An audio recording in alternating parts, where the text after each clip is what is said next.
Hello, today we're going to be looking at my solar house.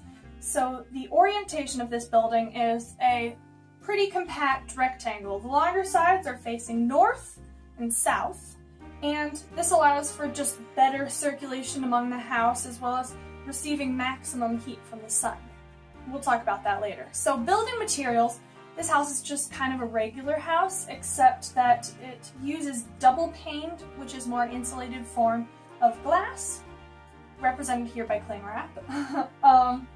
And inside, on the floor, you can see that there is black construction paper. That black construction paper represents the thermal mass, which is something like stone, cement, or tile, something that can retain heat. And we'll talk about that later.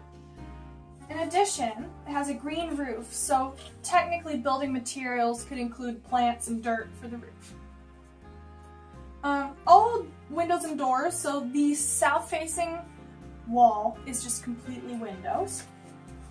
I have a window over here on the east side that opens, as well as a door, side door that opens. On the roof, we have these roof windows that open, and there would be some here, but I just wanted to make it so you can see the inside, so they're just imaginary. Then we have these two windows here, our main doors in the north wall, and we have our two western doors with shutters as well. So one method for heating this house is this large southern wall here.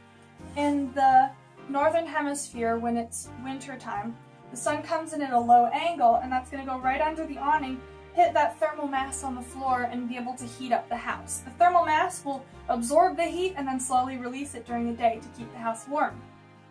Another method of keeping the house warm is that the green roof, in the winter time, plants kind of die. That will act as an insulation. So, forms of cooling the house. This awning over the south-facing windows will protect the house from getting too much direct sunlight in the summer. So in the summer, the sun is coming in at this sharp angle, but it's hitting that awning and it's not going to be able to get into the house. In addition, another cooling mechanism is on the east and west walls. These windows can open, and these windows can open. So the air will come in here, blow around to cool down the house, and then heat rises, so the hot air will come out the roof and provide a natural airflow to keep that house cool.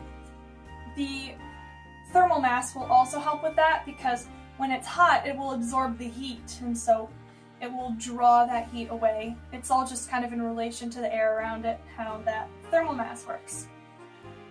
So, light comes in through the various windows. In the summer, light will be coming in from these open windows on the east and west walls and on the roof. Also on the north, you could, the sun can get through those. Those don't have shutters just because it wouldn't help anything out with airflow. I suppose they could be open, but it doesn't really matter. So that maximizes the sunshine. That it's not direct sunlight, which is being blocked by this awning, but it is light in the summer, which will keep this house light. In the winter time, obviously, the sun comes in at this angle, and it not only heats the house, it also provides a good source of lighting.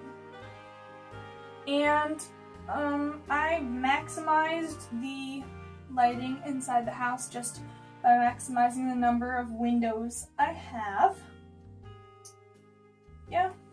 So, oh, and also the house I painted white on the outside so that it doesn't absorb heat, it reflects heat, so that will help it in the summer especially to stay cool.